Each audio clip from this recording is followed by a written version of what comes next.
Hi loves, welcome back to the GoodFoodBaddie channel. I'm Capri Lily and today I'll be showing you how to make tender red wine braised short rib. It's absolutely incredible.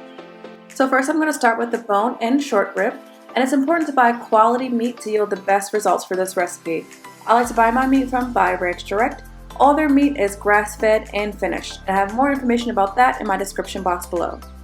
So now I'm going to cut the meat into 1 to 2 inch pieces, and you cut in between the bones. And this is what it should look like.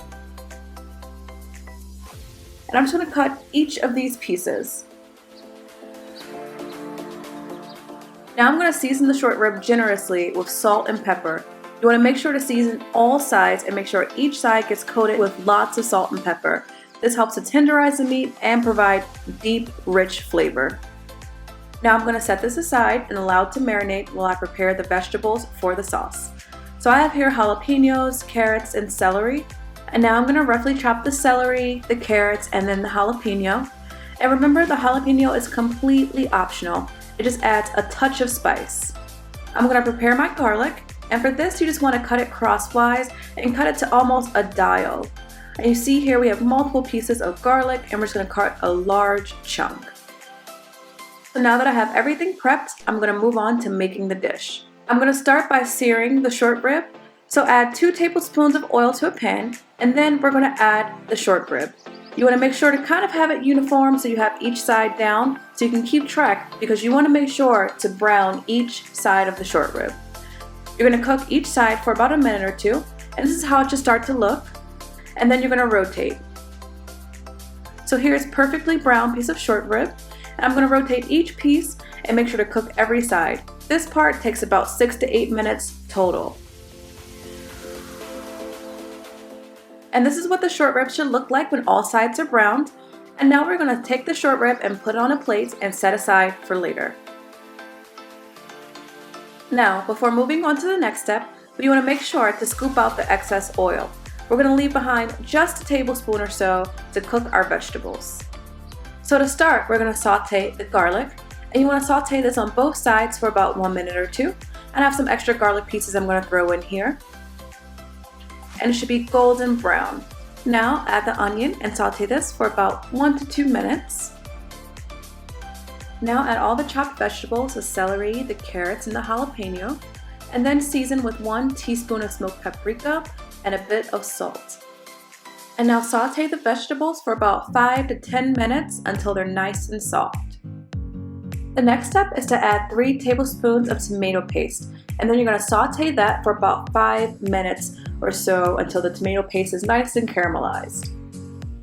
So this is what it should look like, all the vegetables and tomato paste prepared. And now we're going to add our wine. I like to use Cabernet Sauvignon just because it's nice and full-bodied and flavorful, a bit more complex, which helps to make our meat nice and tender and very robust and flavorful. Now we're going to bring this mixture to a boil and then reduce the heat and allow it to simmer for at least 20 to 25 minutes until the wine is reduced by half. Next, pour in 3 cups of bone broth, add 2 sprigs of rosemary, 4 sprigs of thyme, and 1 cup of chopped parsley. We're going to mix all these ingredients together and bring it to a slow, subtle boil. It takes about 2 to 3 minutes. And now you want to gently nuzzle in the short rib. You want to make sure that all parts of the short rib are covered by the sauce, and if not, feel free to add a bit more beef broth. Here I'm just making sure each of the pieces are completely submerged in the sauce. And now you want to bring the sauce to a boil and allow it to boil for a minute or 2, and then we're going to transfer this into our preheated oven at 325 degrees. Now it's all done and looks amazing. At this point you have to be very careful because this meat is so tender and it will fall right off the bone. That's great if you're just ready to enjoy it, but for presentation purposes you want to make sure not to have it slipping out of the bone. So you see here the bone fell right out. But look how juicy and tender this meat is. Looks so flavorful.